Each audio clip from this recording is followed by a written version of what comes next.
Olá, meu povo querido, aqui Isabel, a mãe morada. E hoje eu vim só deixar com vocês um testemunho que eu lembrei alguns dias atrás. E uma coisa que marcou muito a minha vida, né? Daqueles testemunhos que você vivencia o processo de transformação de uma pessoa e você, de certa forma, se sente parte daquilo ali. Não querendo, claro, roubar o mérito da pessoa, de forma nenhuma roubar o mérito do próprio Deus, né? Porque o Espírito Santo é que promove as verdadeiras transformações da nossa vida. Mas é muito bom quando você vê uma pessoa mudar dentro de um propósito de Deus, encontrar e assumir esse propósito, né? Como você vê o desabrochar de uma flor.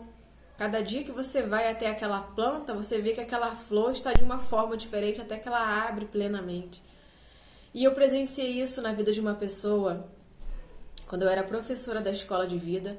Eu não vou mencionar aqui a pessoa porque eu não pedi autorização, né, para contar esse testemunho. Enfim, então vai ser assim meio que anônimo. E depois, se a pessoa se reconhecer e se quiser se autoacusar, né, falar, foi comigo, né, fica à vontade. Quando eu era professora da escola de vida, eu tinha por hábito pedir para os alunos orarem, né, para a gente abrir e encerrar as aulas. E muitas vezes eu orava, sim, mas eu tinha o hábito de pedir para que os alunos orassem. Por quê? Eu tinha alunos idosos, eu tinha alunos adolescentes, eu tinha alunos novos convertidos, eu tinha alunos com 30 anos de evangelho, eu tinha alunos que eram católicos, né? E participavam da escola de vida ainda assim. Então, eu gostava de ouvir as pessoas orarem, cada uma, né, na sua forma de se comunicar. E um belo dia eu pedi para uma pessoa orar. E essa pessoa, apesar de ter apenas 2 ou 3 pessoas dentro da sala, a pessoa entrou em pânico. E falou, não vou orar não. Mas por quê? Você é tímida? Quando eu perguntei se a pessoa era tímida, o choro da pessoa explodiu. A pessoa começou a chorar. E graças a Deus, felizmente, os alunos que estavam ali naquele recinto naquele momento eram pessoas muito sábias, muito discretas e não se alarmaram, né, com aquela situação que aconteceu inusitada. E eu comecei a puxar. Por que você não ora? Você tem vergonha? O que acontece? Se você tem vergonha, se você acha que não sabe orar, então a gente hoje vai romper uma barreira. Eu vou orar e você vai repetir comigo.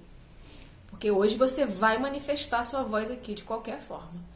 E oramos uma oração bem simples, né? Senhor Jesus, te agradecemos por essa aula, quebra todas as barreiras, que essa semente no nosso entendimento venha germinar.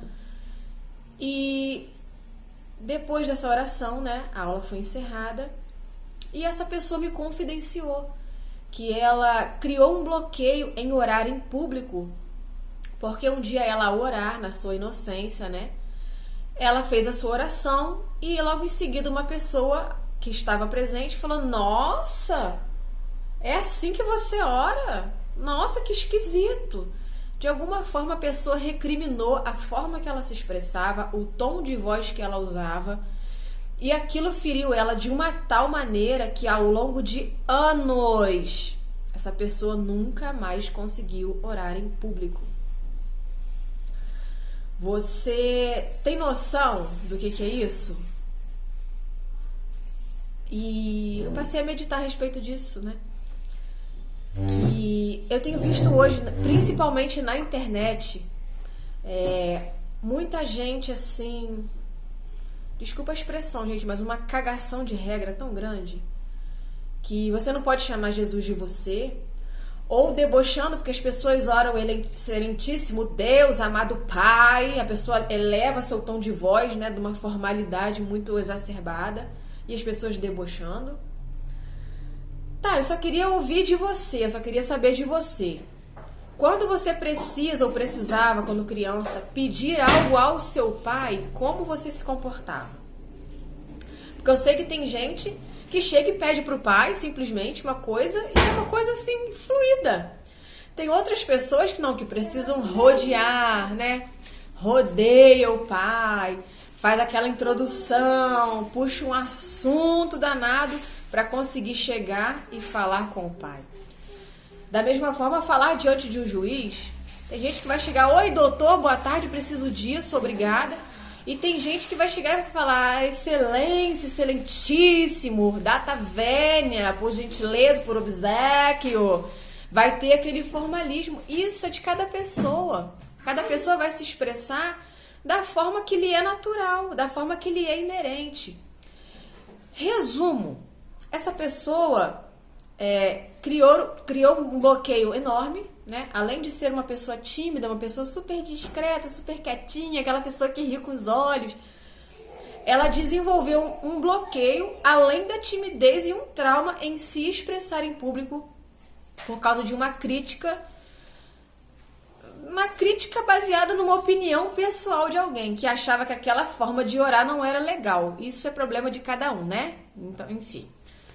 Mas eu sei que de uns tempos pra cá, essa pessoa, né? Igual aquela música do Leonardo Gonçalves, encontrei o meu lugar, o meu lugar. Essa pessoa encontrou o lugar dela, sabe qual foi, gente? No Ministério de Libras da igreja. Essa pessoa, ela faz a tradução em Libras do culto, da música, da pregação, dos eventos no meio da rua, no meio da praça pública. E através disso, se tornou uma evangelista. Então você vê que quando você tem um propósito, claro que todos nós temos um propósito no reino de Deus. E Deus, ele vai te usar dentro das suas potencialidades. Se o problema dela era falar, né? Deus arrumou uma forma dela falar sem falar, né? E ela exerce esse ministério com um empenho. Eu vejo ela postando nas redes um orgulho tão visceral daquilo ali, ela se sente gloriosa.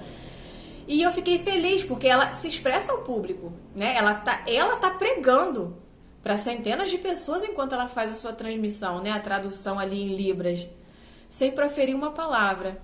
E não existe bloqueio, não existe certo, não existe errado, não existe o tom de voz impostado ou não, que foi aquilo que gerou uma ferida tão grande a ela, né?